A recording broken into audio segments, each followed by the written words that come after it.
Good morning. We're live. Hopefully you can hear me out there in the interweb, right? We're doing a live class here. We've got a good group of a handful or more, so hopefully join with us. We're going to go over some tips to make a strong offer, right, in this crazy seller's market. I'll be posting the links to this handout I'm going over so you guys can get access to it.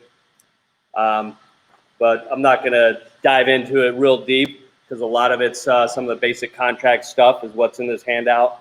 But we'll go over the clauses and the tips that'll basically help push your offer over the edge, right? So everybody got one, right? Handout here that's here. So I made this for brand new agents, and it really kind of ties in with everything, right? I mean, ultimately, you can take this as a brand new agent, and it's a real guide on some best practices to find out, what it's going to take to get your offer to win, right? And so the main thing is make those calls, right? Talk to that agent. It's one thing I've experienced just in the last couple of weeks. I had a listing, and guess what? An offer came, and it's like a blind offer. They showed the house, but they never called me. They didn't know what my seller wanted. We wanted a post-possession, right? So they didn't have any clue what was going to win. And we did get another offer come in. So it's one thing that you really got to do, right? Make those calls, talk to the agents. I know some don't answer. That's always a challenge, but you got to persevere, right? Call the listing agent, build that relationship. Remember, that's gonna be a deciding factor for some listing agents. How was that communication? How was that call? Were they a jerk from the get-go? I'm going to let the seller know that this might be a difficult one, right? Because of the actions or the attitudes or the conversations. So keep that in mind. It's important how you act when you make these calls. They are judging you, right? Unfortunately. But talk to them. Find out what it's going to take, ask them some questions. I've got some on here. But initially, you just want to call it for the showing. Do you have offers already? Is it still available? You don't want to show it when they just accepted an offer last night, right? Your buyers will think you don't know what you're doing. It'll be the big thing. And so make those calls. I text them. If I'm not getting a response back, I might not show it. If they approve my showing time and it's still go and show, I probably will, but I want to try to at least find out what's going on. Do you have those offers? Oh, are you presenting at noon today or at 5 p.m.? Because that's going to make a difference whether I got to rush back and write this offer, this afternoon, or I got plenty of time, right? And so you just got to communicate, try to get as many questions answered, but build that rapport, right? And so don't push hard with the agent, but certainly ask the question. When you're presenting it right and what's in your hand. And then basically you're off and running. You show it, once you find those buying signals, get in and get out of there. And then get back, run your comps. And then a whole list here, right, of what you should be doing to put your buyer expectations as a big part of it. But definitely finding out if that offer price can even be supported. That's a big problem we're seeing here with lots of low appraisals. So you don't want to set your buyer up to fail on that front as well. If we're pushing the price up 5 to 10, 15,000 over list price, you want to set that expectation that it could all backfire here if the seller never gets realistic, right? And so you got to have those conversations on how those scenarios play out. And if you don't know, talk with your team leader or broker and find out, because we've been through this market, a similar market where it's crazy, and eventually buyers give up, right? They get fed up after 10 tries and they pull out of the market. We're seeing that a little bit, so the thing is you got to stay positive and keep your head down and keep moving quickly through these, right? And I'll share with you an experience I just recently went through, kind of how that worked. Luckily, we got it, but it took 5 offers. This is a VA buyer. They're some of the toughest. But ultimately, we persevered because we kept writing. We tried to be the first one in the gate. We were second best on the one they really wanted. But boy, when you lose one, buyers get really motivated, right? And so that helps too. You know, you hate to do it, but sometimes you got to go through those motions and put an offer in when there's 15 others, so that your buyer experiences the pain and realizes, I can't come in under market value, or I can't try to get concessions right in this market. And so most buyers are hopefully understand that, but there's still some that don't, you know. In some parts of the valley aren't flying off the shelf like they are here, right, in Chandler and Gilbert. We had 33 offers on a Catherine's Chandler listing in the last week and a half. And it's crazy. And on her story, she talked to the seller about which offers to present. He said, narrow it down to the 5 you think are the best. He wanted the agent to determine. So she went through and ran, you know, did her due diligence and figured out which ones were the strongest, you know, because they were all financing, I believe. But that's what we're up against, right? Lots of offers, and you got to be able to stand out and look the best. And part of that is that communication piece, right? So when I call an agent, is, hey, you know, how's it going? I mean, gosh, you got offers? Is it crazy? What's going on? You know, I try to relate with them, just build that rapport and say, yeah, my buyers are excited, they're ready. We've already lost a couple. They're serious. We're looking to close quickly.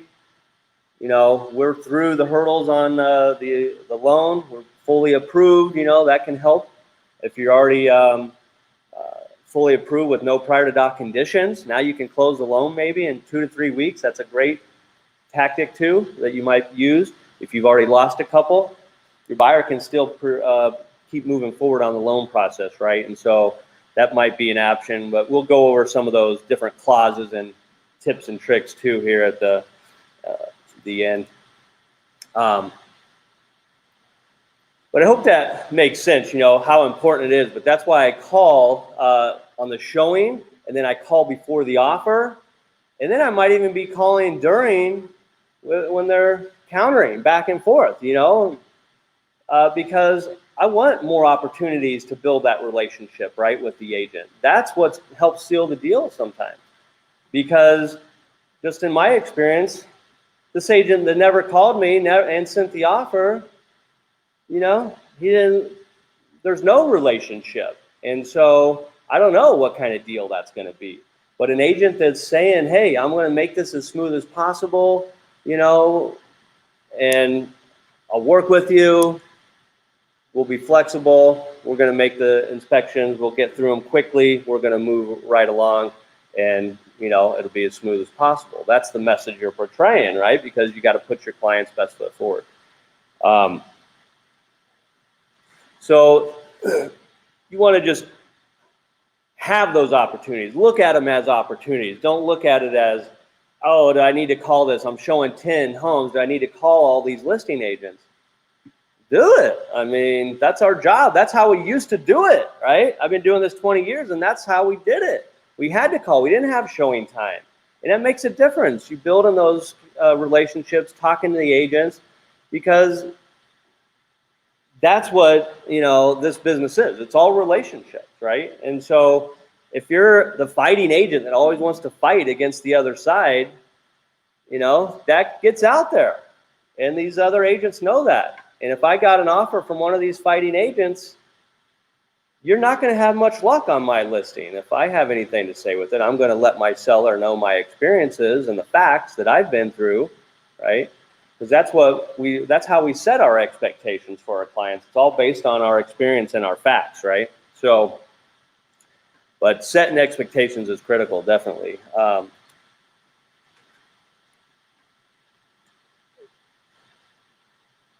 So confirm with the lender, just hitting some of these points. I won't hit all of them, but just a couple different ones to, you know, before you're getting ready to submit this, talk with your lender.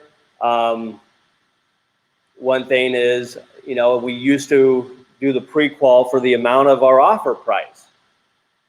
But now that's not the best strategy in my mind. In my case, I just did. My VA buyer could go to 350, 400, but the budget was, 310, 315, 320 was a cap. And so what we did is we kept the pre-qual at 350. We want to show that, hey, we can go higher, right? And so that strategy's changed, right? And all these strategies, they come and go, and you can employ them at different times, but that's what you got to figure out. What works for this seller? What are they looking for? Do they want a post-possession, right? Get those little gold nuggets from the agent, Or, they're trying to buy a new build and it's not ready till, October 15th. We can do a 70 or 90-day close, right? That's what'll be best for the seller. That's how you get the edge, by getting those golden facts, right? And that's why it's so important to call. It's not about just making the call to ask the quick questions. It's building that relationship and really figuring out. Now, sometimes I don't dive deep into that until we're ready to make an offer, right? That's the second call. Then it's like, what are they really looking for? The first time, it's just for the showing. You can kind of get some expectations of what the seller's wanting, but really you're just finding out if it's available and it's worth showing, or is this seller really unrealistic, right? Way overpriced. That might be something you're talking about with that. If it's been on the market a while, right? If it's brand new, you pretty much just got to go and deal with what's going on, right? Make sure you're disclosing, all the things you need to your buyer, right? Affiliated business disclosure. We're in this big rush to get homes accepted, and we're seeing people miss that. EXP, right? Everyone here is with EXP, I'm hoping. Hopefully, out in the online world, you might not be, but we have an affiliated business arrangement disclosure. And so that's supposed to be presented before you submit the offer, right? And so if you are using, you need to be using that, but that's basically, if you're using their title companies, Revelation, we had a little different policy, right? We had to use it only if we were using that vendor. EXP, all buyers and sellers have to use it, whether you use those third-party vendors, right, or preferred vendors. That's just their policy. They. Bottom line said, I am referring them to, not doing it like that. I don't understand that. Well, it's because E&O is a big part of it. A lot of the bigger you get, the stricter the E&O is, and so that's why they're a little stricter on owner agent sales too. They have a whole separate addendum, which we didn't, but and they require a home warranty and a SPUD if you're an owner agent selling, right? And that's because if you don't do those things, E&O won't cover it. And so it's the same thing. They could get sued if they're not doing this. It's almost like a property manager. They have to treat all deals fairly and disclose to all buyers the same. I am referring you to these people, and you're not. I was referring. Right, but what you should have said is, well, no, that's an option if you want to use them. I know we're not, but technically I am referring the opportunity that you can use them. Right? That's a great thing. I'll let them know, but yeah, I'm not a big fan of it, but with the growing pains, hopefully the docs requirement will shift and get easier on us, I'm sure, but there are some things that E&O just, they say we want it on all files, so. But that's why I wanted to talk about it, because people don't know that, because that wasn't what we were doing at Revelation, right? So just be aware of that. You definitely want that signed off on early on. Basically do it with your agency, right? Agency, a buyer advisory, probably also this affiliated business arrangement, and then your contract, right? So just have them sign that right with it. We talked about some of the things. You're asking the listing agent now, right? Before you're putting your offer in, now that you've looked at the comps, obviously if you're not finding any that support the value, I would be asking them for that. Can you send me those if you have some comps that support your value? Because you want to know. If there aren't any, he doesn't have any, you better set that expectation with the buyer that they're pulling this number out of the sky. It might not appraise. Maybe we need to shift the offer and do our due diligence upon receipt of our appraisal. We order the appraisal first. That's a strategy we've used when there's unrealistic sellers, right? And so if you're not having luck with these new homes on the market, go find ones that have been on for several weeks or longer because they're overpriced. And that's the strategy you use. Hey, seller, I'll pay your price only if it appraises, but I'm not gambling my money. You don't have offers. You pay the appraisal up front. If it appraises, we'll reimburse you at closing. If not, we're walking away and now my buyer's out zero because we're not doing our due diligence until we receive that appraisal and know it appraised and we're moving forward, right? So I've used that strategy too on, because if you really can't, FHA or VA, those are the toughest, right now in this market, because there's a ton of conventional and cash buyers. And so if you have those, that might be a great strategy to employ. That was what I was thinking we were needing to do with the VA, because that one has a bigger stigma, unfortunately, in our market. But luckily, we found one that was 5 days on the market. They had an offer initially, but they pulled it back because buyers get cold feet. One thing you'll see too, the market is way more volatile now, and that's because there's 15 offers. Gosh, I got to write 15,000 over just to get it, right? And then I sit home after I got it accepted thinking, gosh, I'm overpaying for this thing, that I can't pay that much. I want out, right? And they get out. And so it's happening a lot. So being a backup offer, second position or third position, just having them hold it as backup, you might be able to fall into a deal that way too. So always, whenever you get the rejection email, say, oh, can you please at least hold it for backup? Let me know if something changes, because we would still love an opportunity, right? That's the message you say on that. And they're probably not going to sign it in writing, but at least you might have another opportunity while you're out still looking, right? Because there are properties popping back on, right, all the time. And you just got to be ready, right? Because the second they pop on, you better go look at it if you haven't seen it, right? Or rewrite the offer. So hopefully that makes sense on that. Let's see what else. Are there any other specific terms, right? You're checking the MLS, you're checking for the documents in the MLS tab. You want to include those to make your offer as, full, like the listing agent wants, all addendums there that they're wanting. Oh, this is an important one. Are they trying to close on another home, right? If they are, I would encourage you to offer a post-possession, because it'll make it so much easier on the seller, right? Give them a 5-day buffer. That's what I try to structure for my clients, because if you try to do it all in one day, you're bound to fail. And, can it be done? Absolutely. But in this market where it's volatile, appraisals are taking forever, and we're not able to close deals in 30 days, our average is more like 40, 45 now, and you're trying to close in 30, there's delays all the time. And so just be prepared, set that expectation, and try to get a buffer, I think, is the important one there. Longer escrow, that's an option. I know that's what we did initially as a listing agent, because we didn't have the second home. So we scheduled a 60-day escrow. We wanted at least a month to be looking and still then be able to close, right? And so that's what was important. We wanted a post-possession. They wouldn't give it. So at least we got a long escrow. But I set the expectation with my client, because they didn't give us a post-possession. You better have a backup plan, right? Whether that's an Airbnb or a hotel, short-term stay, or a family, right? Have a backup plan, because if we sell your house and we haven't located, don't be homeless, right? You can't not sell. You're committed to selling once you sign, right? So just make sure you go over all those scenarios. And if you're not sure, they're asking you questions you're not sure of, reach out and we can give you some guidance there.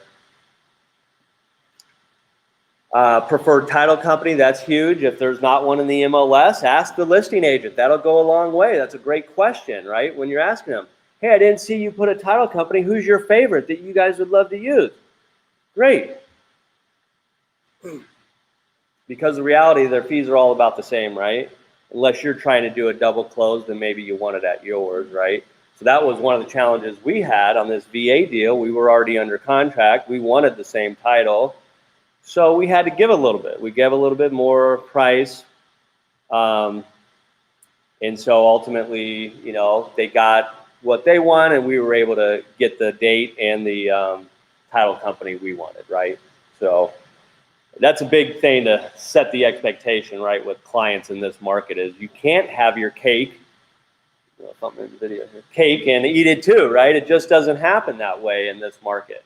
And so, yeah, you'll win when you sell, but when you buy, guess what? You're going to pay market value, maybe even a little over, you know, but everybody who's buying now does. And so if you're downsizing or leveling over or upsizing, you know, the reality of it is you have to move. So it's a wash in essence, right?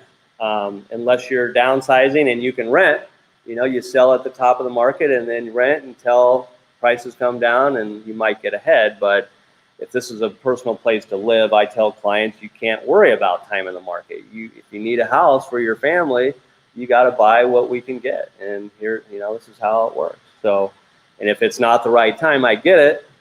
Maybe we should hold off until it calms down or we get more inventory, right? And so you got to be prepared to say that. I've said it to clients, and sometimes, you know, they get more serious when you tell them they can't have it as easy as they thought. They're like, well, I still want to do it. And so sometimes you get them off that fence, right? Or get them to be realistic and understand that it's going to be a challenge. We can do it as long as we're moving and prepared and going out as fast as possible, right? And just making it happen. So personal property conveying, that's a great one you want to talk about. Appliances, right? Security systems, cameras, Ring doorbells. We've had some issues with those. So, you know, ask about them. If it's not in the MLS, ask about it and make it easy so the seller doesn't have to counter. You know, they got a Ring doorbell that they want to, you know, give it to them, right? As a buyer's agent. You know, because if they're really attached to something in the house, you know, you don't want to be the only agent asking for it. You know, they just won't counter you, right? That's another great question. Is the seller's name accurate in Monsoon? Or is there another name to use, right? Because maybe they moved it to a trust and it's not reflected. Maybe one passed away. That's why I always ask that question, because I once had that. I put both the names on the contract and one had passed away. The seller was so upset because her husband had recently passed, she didn't want to sign our offer because it had his name on it. Gosh, so guess what? I always ask that question now. Are both the names the right names? Or do I need to leave one off? What's going on? Why are they selling? You know, I try to ask that too. That shows that you care and you want to try to be empathetic to the seller's needs, right? It goes a long way with building that relationship with the agent, right? If there's no HOA, ask them if they can send it. Don't demand it though.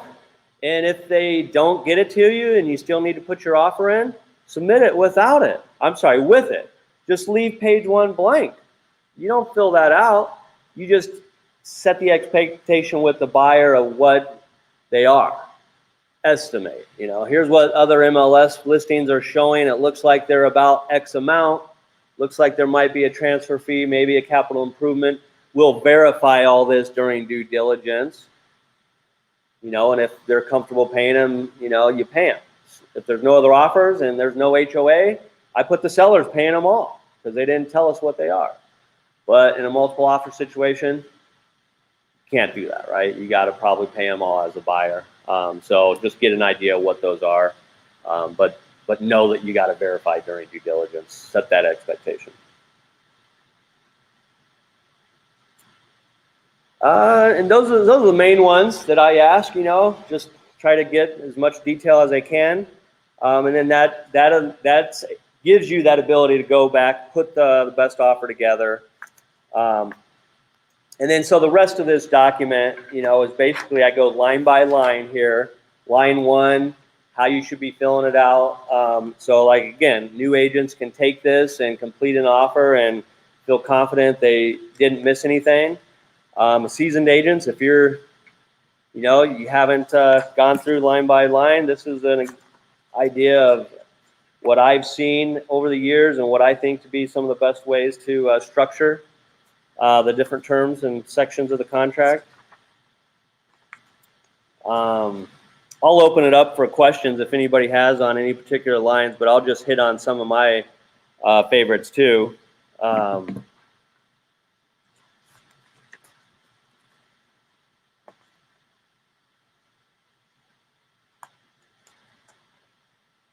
Any questions in here?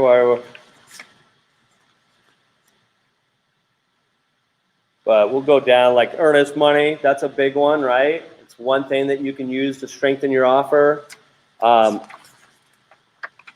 so like I said, we'll jump through these, but I'll kind of gonna hit on my talking points from the back page and the clauses as we go through it. So we'll just talk about those as we go down through the contract. Before I dive into that, one other thing I wanted to mention. This is a great, I found this in AAR. This is the buyer and seller's guide to multiple negotiations, right? And it's great. It's a great little scenario if you haven't been in a multiple offer situation. It's got some strategies and ideas for buyers and sellers. A couple things, a couple key points that I liked about it. There's one for buyers. This is important that took me a lot of years to really understand, I think, and most new agents don't understand it, but purchase offers generally aren't confidential. In some cases, sellers may even make other buyers aware of your offer and the terms in hand, right? Even disclose all the details of the offer to another buyer in hopes of convincing that buyer to make a better offer, right? And in some cases, seller will instruct the listing broker to disclose an offer to other buyers on their behalf, right?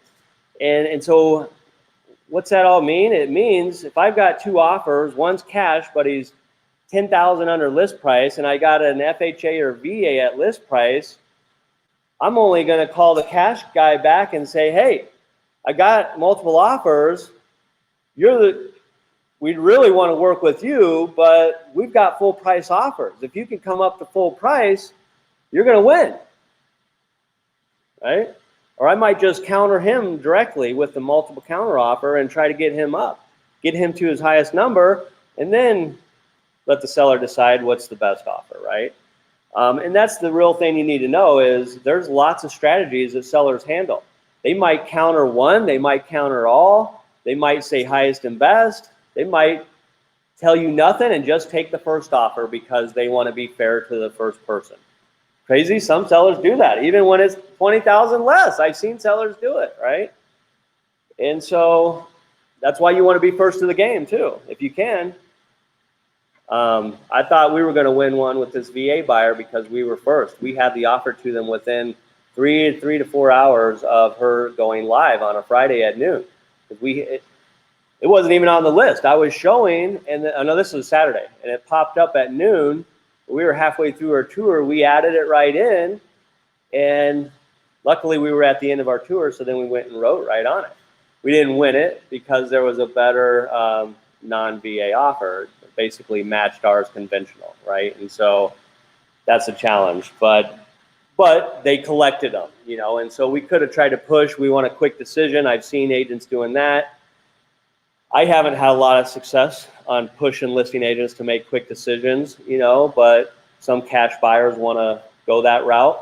No, this is only good till tonight at 8 o'clock or the offer expires, right? And so that can be a strategy. It can be risky. If your buyer really loves the house and wants it, I wouldn't employ that strategy, right? Because they'll call you out on it in this market.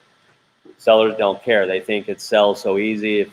If you don't buy it, the next one will, right? And so that's why building that relationship is really key on that. There's another point on here. Again, is setting the expectations, right? But this was, I thought, was something to add into your language if you're not. But really, our advice is based on our past experience, and it's really no guarantee, right, as to how any particular seller or transaction will go. And so I've had a lot of experiences over 20 years, but everyone is still new and different, right? And so, you know, you can share what we are seeing, but the reality of it is, who knows what can happen. And so that's why you just be persistent, be positive, tell them as long as we keep moving forward and keep doing it. Sometimes I write multiple offers at the same time. You know, you can do that. You need to be disclosing though. I had 2 agents out of the 5 offers we wrote. 2 of them didn't like that because I added the disclosure into the offer.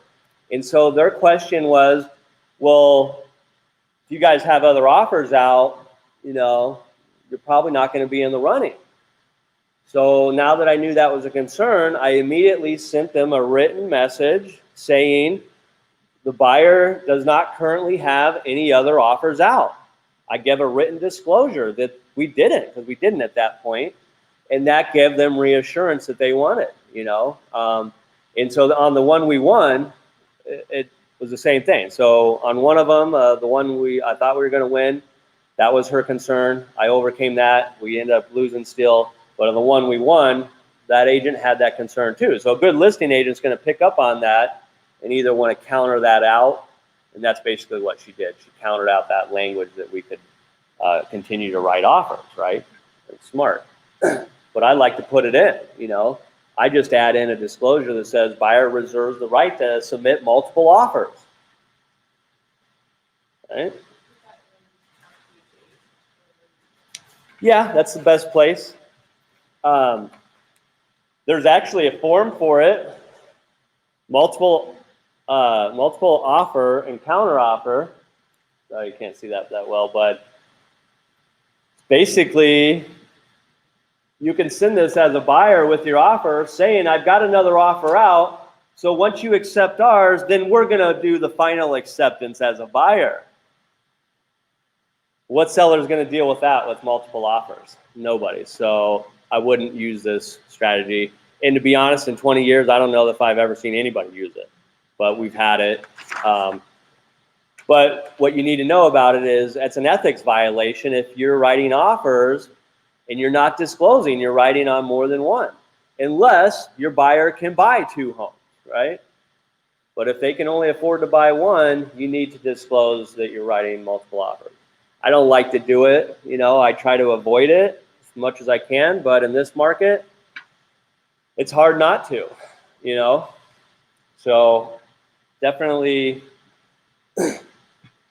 think about the pros and cons and watch yourself, because you don't want to risk your own ethics, right? Because a lot of buyers, they submit an offer, they didn't disclose, and now they, you know, they're not responding for 2 days over the weekend. Let's go right on this one too. It's like, well, we can't now because we didn't tell this guy we were doing that. You know, we can do an addendum and modify that offer, but, you know, so if your buyer's thinking that's how they're going to win, or if you think that's what you need to do to win, then make sure that's being disclosed, right?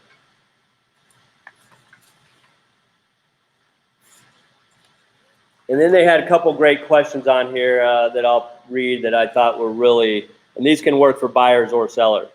But will a seller disclosing information about one of buyer's offers make a second buyer more likely to make a full price offer? Or will the second buyer purchase or pursue a different property altogether, right? Because it happens, you know, not so much now, it's getting accustomed because that's the standard, but there was a time where if there was a multiple offer, a buyer would say, well, then I'm not going to compete. I don't want to compete, and they would just go find another house, right? some buyers don't want to compete. You know, unfortunately now I think they all have to, but they might not. And so as a listing agent, you got to get written permission to share any information, even the knowledge that you have an offer present. So you shouldn't be saying as a listing agent, oh yeah, I got multiple offers, you know, unless you have permission from your seller to disclose that information, right? And you should do that in writing in your ER as a listing agent. We're talking mainly about buyers, but I want you to be aware of that. And so even when they say we're not presenting offers till Sunday at 5 and it's Friday, they better have written instructions to do that. You shouldn't question them as a buyer's agent. That's going to hurt your chances, right? But just, you know, imagine they do. Hopefully they're doing it right. But that's how they're able to do that. If that's what the seller wants to do and he puts that in writing, we as a listing agent got to honor that, right? It might not be the best advice, but if he wants to do that and take that risk that some buyers might not compete or they might not put an offer in altogether, then that's on him, right? Because you never want to be the agent to be the one to keep deals or offers coming in, right? As a listing agent, you don't want to say, oh yeah, we already got 5 offers and then now they don't write on it and that was the cash buyer with the best offer. And I just scared them away. I want permission from the seller to be able to scare them away, right?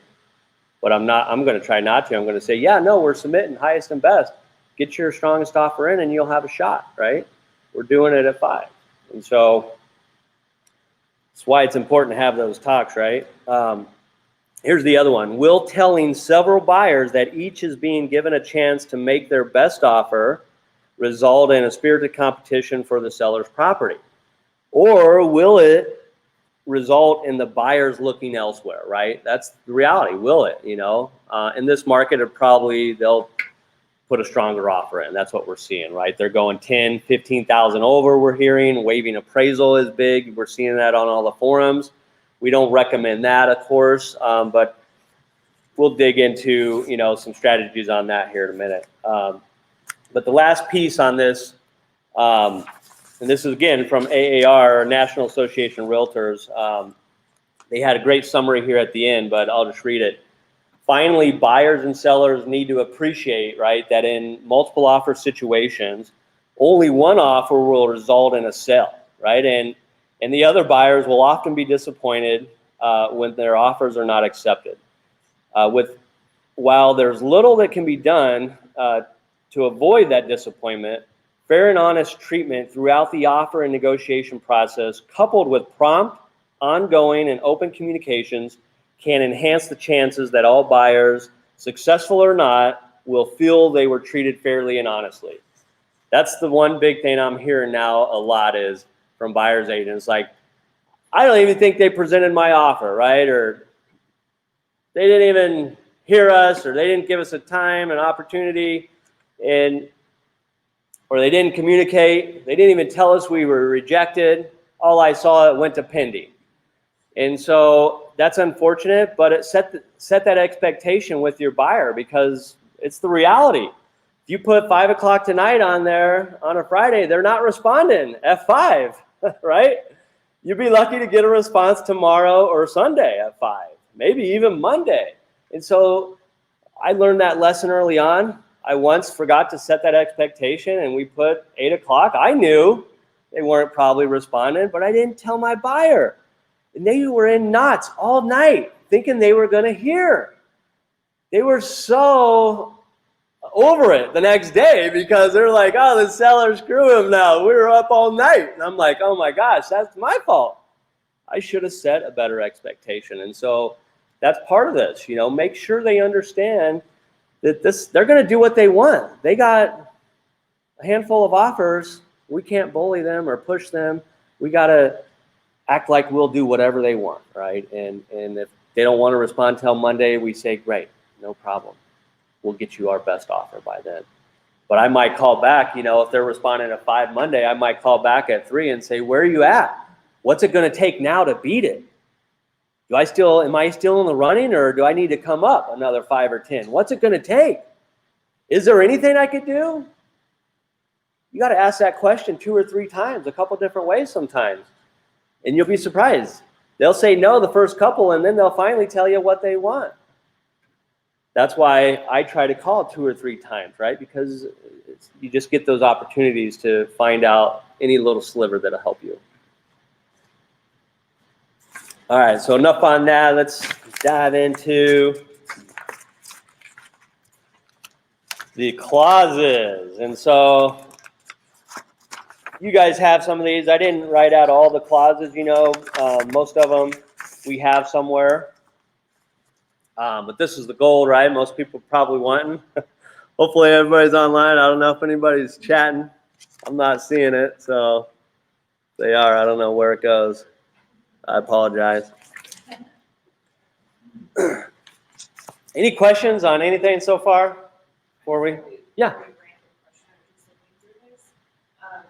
On the second to last page of the contract, when you put the EXP address, I've been putting the Peoria address. Is that one supposed to be clean, or can I use this address here? It depends where you're licensed at. Okay. Are you here? No, I think I'm with the Peoria office, so, And is that because you're on multiple boards? no. Okay. But you're not on Pine Top or Show Low or Tucson or Flagstaff board.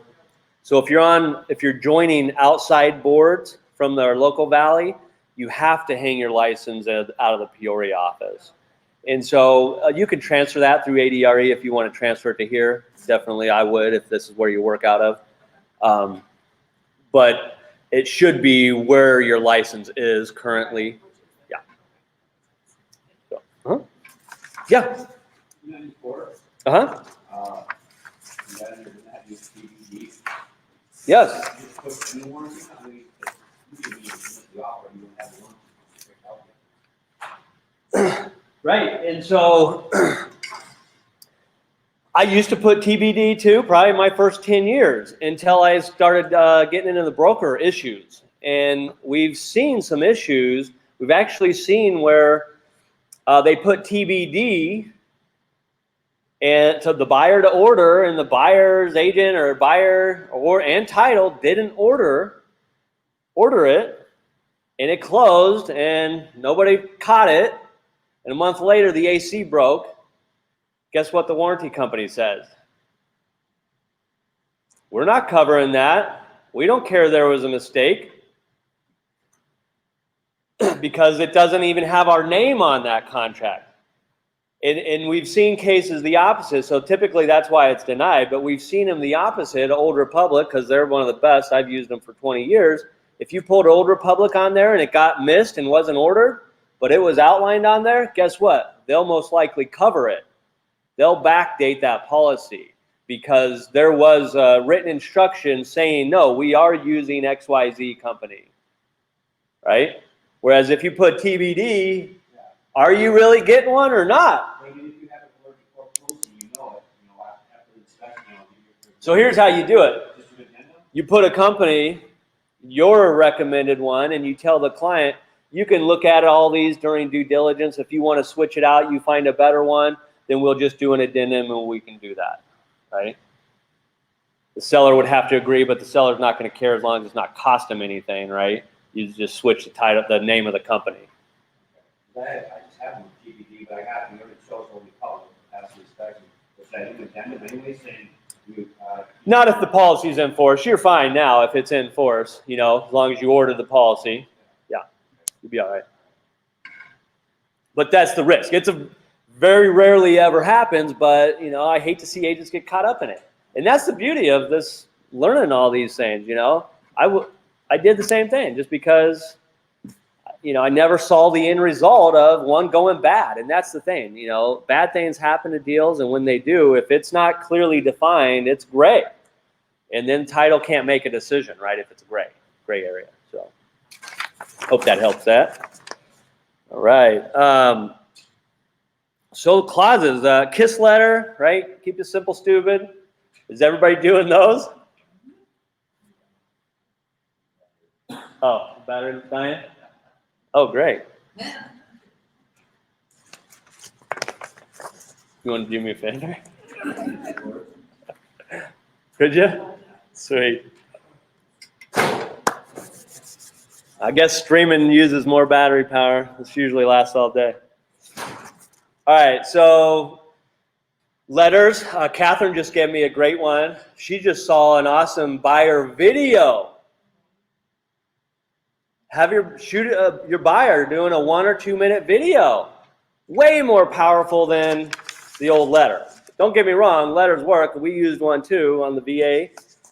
He was 22-year retired Navy vet, just retired and is buying here, or staying here. Just this is where he's from, and so I think that helped our case too. You know, we shared the buyer's story, but that's what you're doing, sharing the story, why they want to be in this home in this neighborhood. You know, they love the school district.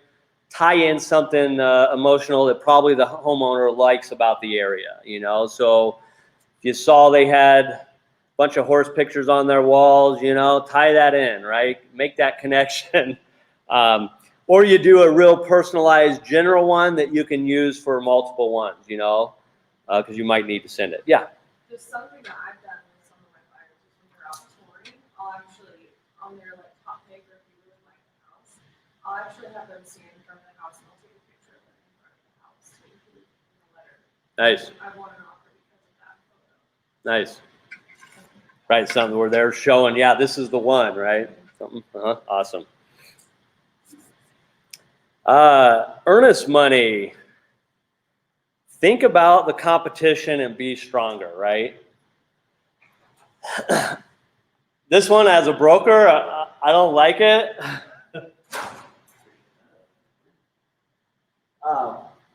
And the reason is because, you know, I like to mitigate risk. You know, I got to try to keep my agents safe. And the more earnest, the higher the risk, right? The bigger the risk. And so this is the one exception. Oh, no. Where'd you get this cord? Oh, it was under? Shit, no. What's the other one? Your back? It should be under there, too. There wasn't. All right. Hopefully we don't die on you in the internet here, but working on a power cord. So bear with us. But be stronger, right, on the earnest money. Just one thing on that. Average we see typically is 1 to 2%, right? Cash could be 5 to 10%, right?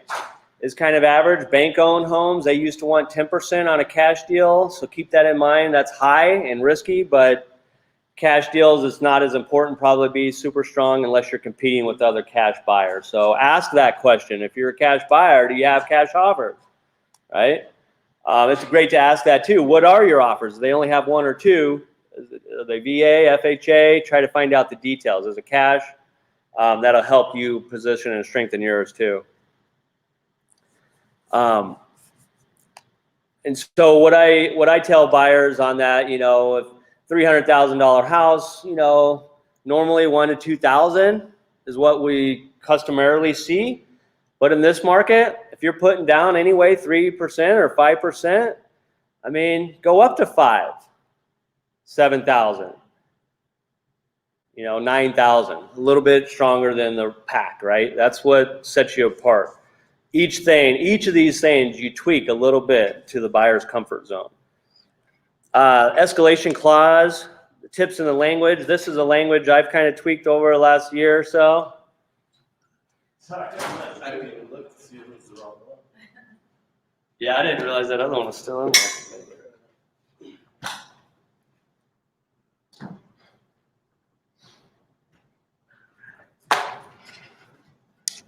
There we go. All right, we got juice. Okay. So I don't know if everybody read that. Buyer agrees to pay $1,600 above highest written bona fide offer, not to exceed a total purchase price of $315,000. This was on a, you know, $300,000 listing was the example here. So we went up to 15 over. The seller agrees to provide buyer a copy of highest signed offer, and buyer agrees to execute an addendum to this contract reflecting the final purchase price. Why is that important? You want to make sure it's a valid offer. What if that was written 4 days ago and it expired? I'm not going to match that one. It's off the table, right? And so make sure you add some language in there like that to cover you, because they should be providing that if you're going to raise your offer and escalate, right? And this 1600, this is an important piece too. This was for the example. So I used to see several, we don't get to review all the contracts like we did, so I don't see them like I used to. I just get to hear the stories now. But a lot that I used to see were only like $1,000 in the $300,000-$400,000 price range. They would pay $1,000 over. That's not enough. You got to be enough to entice the seller to make a change to your offer, right? And so on a $300,000, in my mind, that's at least $1,600, right? And I kind of use odd numbers. If everybody's using 1,000, I'm 16. I'm the better, right? I've used 2,100 before, right? 2,200, some odd numbers. But the higher the price point, the higher that threshold should be. On a $500,000 or $600,000 house, $2,000 not going to be enough incentive, right? You might need to be 5,000 over the next highest offer, right? Maybe 7,000 over, right? That's the edge. Those little, just those little up, over and above, right? And this one, this next one is one that I've used, and it's been successful, and I've shared with others, and that was the thing that did the trick. Because right now, the listing agents are like, hey, if you can waive your appraisal, right, you probably can win. That's what they all want us to do, but don't do it. Holly had one, if you were in her meeting, they had one come in 100,000 less in the last week or so. I had one 2 days ago, 27,000 less. And we're hearing those over and over, 15, 20,000, 30,000. Well, yeah, if you write 15 or 20,000 over an already high list price, that's why we're seeing this, right? And, you know, that might be a strategy. It sounds like on the forum, that seems to be the strategy, right? 15, 20, 30,000 over. Even though we know it won't appraise, as long as you're not waiving that appraisal contingency, when it doesn't appraise, guess what? You're back to the table, and hopefully you get the seller to come down. But if they don't, you just wasted your client's money, you know? And so that's the challenge. So that's why instead of, you know, never want to advise to waive the whole appraisal, because it's just too risky. You can't mitigate that risk, right? Because it could be unlimited damage. And if your buyer doesn't have those funds to close, they're basically in breach. And not only will they risk their earnest, they could be sued for more damages, right? So the best way to do it is by capping the damage. So buyer agrees to pay, you know, in this 300,000 scenario, buyer agrees to pay 500,000 more than the appraised value, not to exceed the purchase price. Should property appraised for less than 295, the normal appraisal contingency shall apply, right? So if the list price is 300, we're saying we'll pay up to 5,000 over if it fails to appraise for 300, right? Basically, we're saying we're going to pay up to 300 if it appraises for 295. But if it's 294, guess what? We get to renegotiate, or the buyer can cancel, right? Or renegotiate. So, but that's, if you can't waive the appraisal, that's the next best thing. Because if the buyer wants it bad enough, they can probably come up with a few extra thousand, you know, and so find out how bad they want it. If you want it, you know, can you come up 5 or 10,000 over the appraisal? Because that might be what it takes to get it. But that's how you'd want to structure it. Just be cautious on how you write that. So those next two, I've seen it written this way.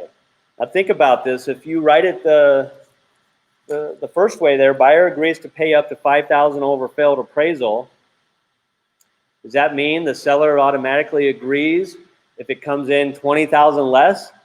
Does the seller automatically agree to reduce 15,000? She's saying no. Here's the reality. It's a gray area. We've seen fights over that. We had one buyer said, hey, the seller agreed. They would take 5,000 over appraised value, and it came in way low. Seller's already agreed to this new price because of the way it's written. And so the second one is how a listing agent would want it. Buyer is willing to pay up to. Not that you're, because we as a seller still want that opportunity to, agree to this new price if it's not the full purchase price, right? We should be agreeing to that on an addendum. And so that's how people on the forum or on the Arizona Real Estate Forum were saying to use this. And I was talking to Catherine this morning, and so the clause above it is what she's used, and it really covers that base and it clarifies it. So it says if it's short, guess what? We come back to the drawing board because you still get your right to cancel. If it's shorter than so you're willing to pay $5,000 over, and now it comes in $10,000 short, so there's no deal. Let's come to an agreement. And if you can't, then the buyer can still exercise his appraisal contingency notice and cancel, right? If you can't come to terms. So the way she had it is, I thought was great, adding that little extra clause in there. So I hope that makes sense, how to use that. Due diligence, that's another one there that you can shorten maybe a little bit. I know investors, that's how they're getting these wholesale deals right now. They're putting 0 inspection days. So no inspection. I don't advise that with a normal buyer. You definitely want it. Maybe you can do it in 3 or 5 days though. I wrote 7 on a few of mine this last couple of weeks. Again, if I can be 3 days better than the next competition, that might be the deal maker, right? You just never know. So that's why I tweak every one of these a little bit, as much as I can, right? Pay the seller's closing costs. That's a big one. A lot of people haven't heard of. It's not common. We never see that in our market. But here's where it might help you. You're concerned it won't appraise if we're raising it $5,000. Well, let's maybe just offer list price, and we'll pay the sellers, $3,000 of closing costs, whatever his closing costs are. That won't affect the appraisal, but that's real money in the seller's pocket that he's going to get. That ups his net. So that's a huge one. Yep, Section 8, you can write that in, absolutely. And so I would cap it probably, right? You don't want to say, maybe your buyer will, but it's an unknown, right? You don't know what those are. So anytime it's an unknown, I advise the client, cap it. Buyer will pay up to $3,000 of seller's closing costs. We'll credit buyer or seller up to $3,000 towards closing costs, right? So you're capping the damage.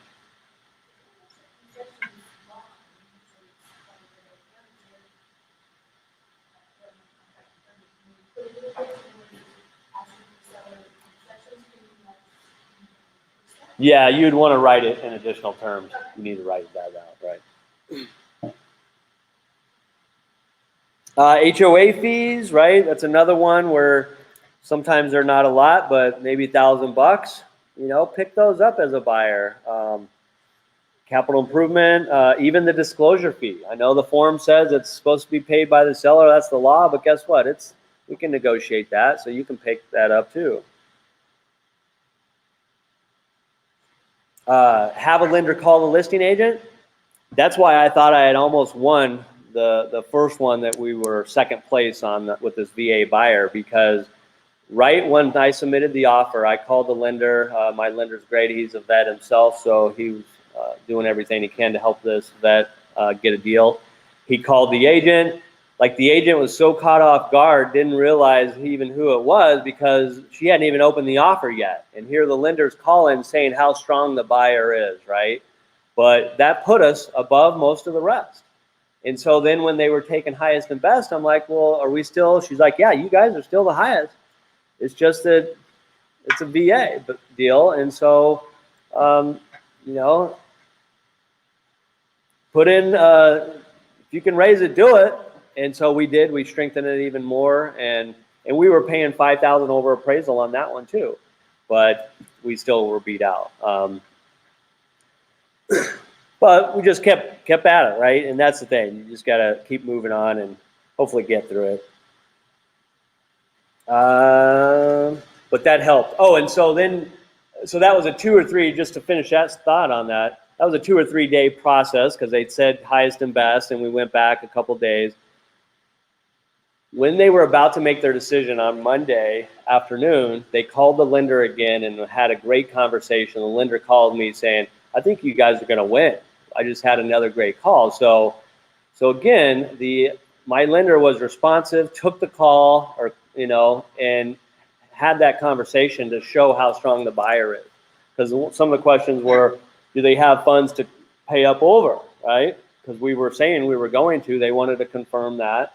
And so, yeah, we were getting lots of proceeds from our sale. So the lender, let them know that that's why we're strong. We got lots of proceeds, and they're qualified for even more. So he painted a great picture.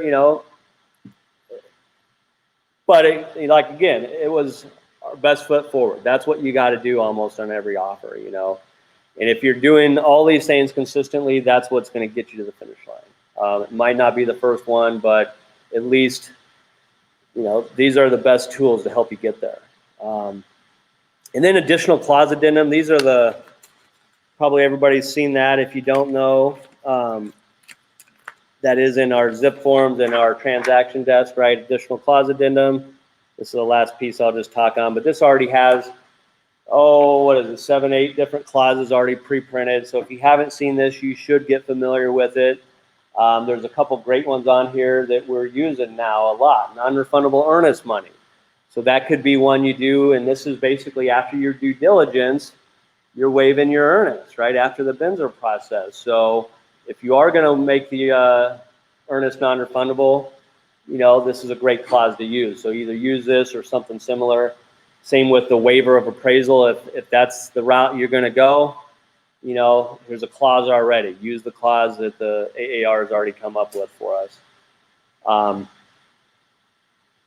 Again, I don't recommend that. You're better off to mitigate it by saying, hey, I'll pay up to $5,000 over, right? Failed appraisal. The main thing is don't try to reinvent the clauses. If you don't have a good one, let us know, or you're trying to create one, we'll work with you. But use these if these apply, because these are already made by our lawyers and vetted. The other good one on here is the backup clause. So if you are going to go into a backup situation and execute it, it's got to have this clause, right? So that the seller doesn't sell it to 2 people, right? And the clause basically says this is backup position only. Upon receipt of the cancellation notice, your offer moves to first position automatically, right? So it's a great clause if you are going to do backup. So if you're submitting a backup, include that with the offer so they don't have to counter, right? Any questions on that? David, you had a question on something?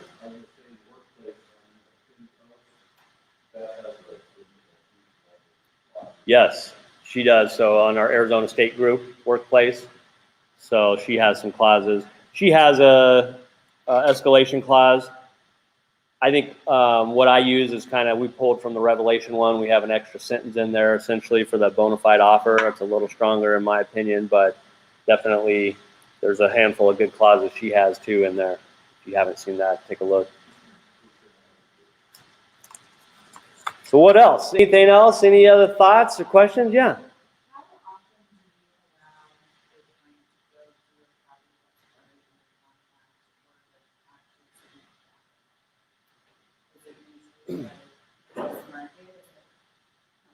In my business, so the question was, how often do you show under contract homes?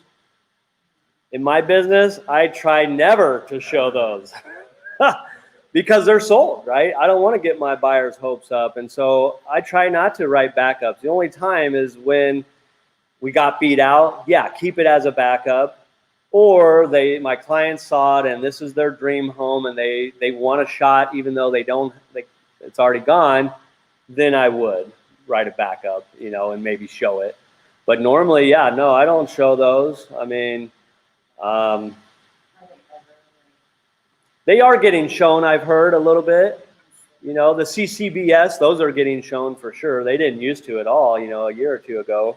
But now those are being shown. UCBs, I imagine they still are, but not by many. I mean, I went right to pending on my listing, and a lot do, because then the days on market freeze, right? Because it's more important, because we went under contract on day 5. It's more important for my seller, if this deal falls apart, we can go back live and look like, hey, we're still a week new. Whereas if I would have went to UCB to try to collect a potential backup, which we don't really want to sign anyway, you know, we'd hold it, but I don't advise sellers to sign them in most cases. And so that was our strategy. You know, this is a seller's call, you know, on going to pending, but that's why, because we wanted to still retain that freshness, you know. But if we were already 15, 30 days on the market, then we would have been UCB trying to show it. But the reality, and they have 4 dogs. It's showing is a challenge, you know. I mean, it's some elderly dogs, and so, you know, for them, no showings is better, you know. Not pending, you don't get any showings, of course. But yeah, I wouldn't, as a buyer's agent, you know, very rarely do I want to show a UCB. You're wasting your time, unfortunately, you know, and unless you know it's fallen out or something. Great question, though. What else? You know, thoughts? Did you learn anything? Maybe something that you can maybe apply to try to help get the offers accepted? Great. Let me know what works. If you find something else that works or hear anything, you know, we want to keep improving this, because it's not getting easier, unfortunately. So, yeah. Well, I actually have a seller account, so I just want to. Yeah. We had just a regular inspection period and everything like that, but they countered that we ordered their appraisal within 48 hours of seconds. And then, of course, like I take that from buyers and say, hey, you know, you pick up the appraisal. And the inspection money, most likely. Appraisal and inspection money, I just, you know, obviously slow it down here and say, this is the risk you're taking, but, you know, so I just. And there were multiple offers? Yeah, I mean, it's great for the listing agent. That's actually what we countered. We didn't put 48. We said within 10 days to order the appraisal, and they counter back 15 days. Because the reality, normally, if you take 20 days to negotiate the BINSR and you don't order the appraisal till day 20, or maybe if you finish the BINSR early, 15, somewhere in there, right? Day 15 to 20, they're taking 10 to 14 days. Guess what? You're not closing in 30 days. Because once that appraisal gets back, you need a week to underwriting and 3 days of CD, right? You need a week to close then, typically. So that's why, you know, 40, 45 days is more average for sure. But that sucks to have to order it right away. And so I would have maybe tried to counter and say, yeah, we'll do that, but give us a 15-day due diligence, because we don't want to spend our inspection money until we get this appraisal results, right? Because that's usually why they're doing it, because the seller doesn't want to wait till day 25 to find out it didn't appraise. And it's 30,000 short, because he's not lowering the price that much, right? Most sellers won't. And so that's why my guess is they had a failed appraisal already. So they're like, we don't want to go through 25 days again, order it quickly, so we'll know by day 10 or 15 if this is going to work or not, right? And so from a listing standpoint, that's a great strategy. And it sucks if that's what they want you to do. We ended up doing it, and on this particular one, even 8,000 on the list, 14,000 were accepted. The appraisal thing, and the sellers luckily decided to lower. So the negotiating it worked out great for the buyers and the sellers. It's still out of the house, but I was just curious, because I thought about using that to my buyers' advantage. Yeah, that could be.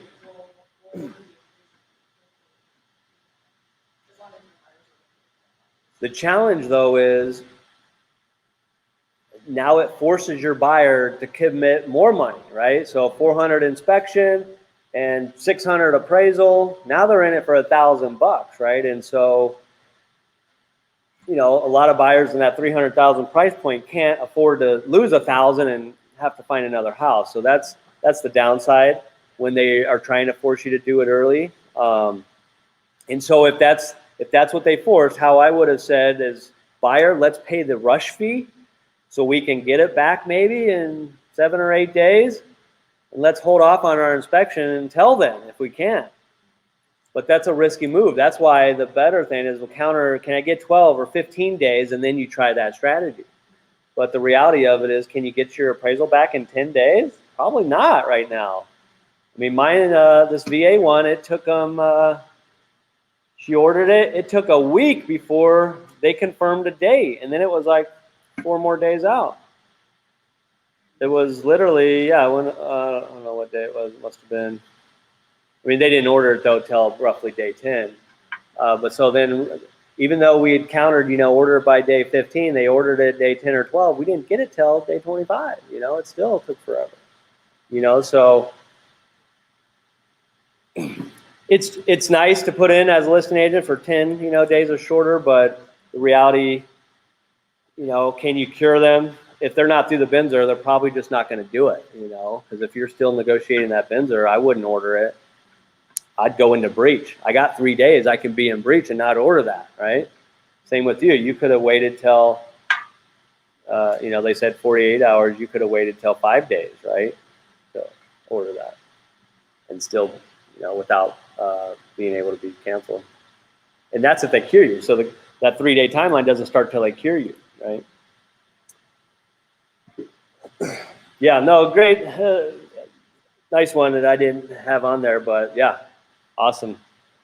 So hope that helps everybody, at least give you a little something you can help get that slight edge. Off-market ones, we didn't talk about that. That's another thing. We're starting to use our Arizona Edge, right? The real estate Edge, EXP off-market MLS. So put your listings in there and put your buyers in there. You might find something off-market, and then you don't have to compete. You got to pay their price, but hey, at least you have a shot, right? No? Oh, you do?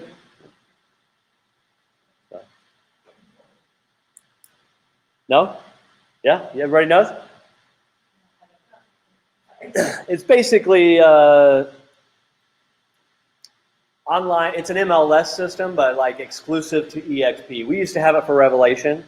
So, because that's the whole thing with coming soon, right? You can market it to your own brokers, your own agents in-house.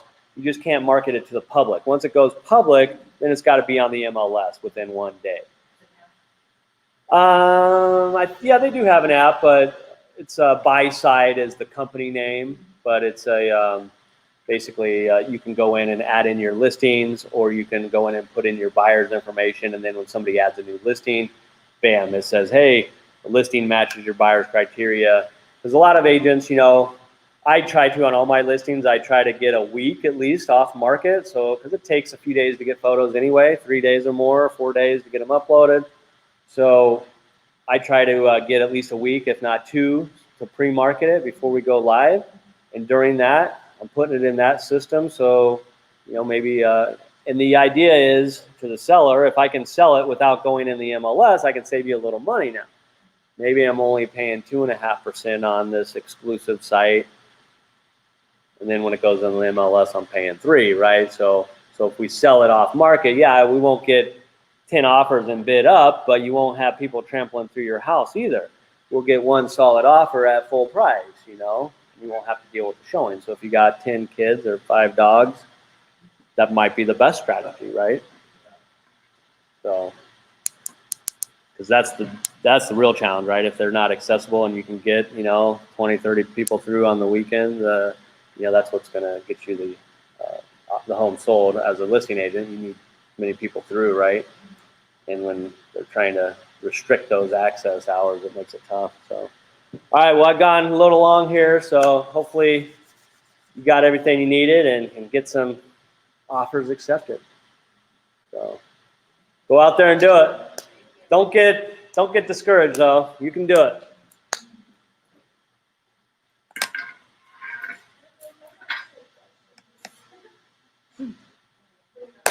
Downtown.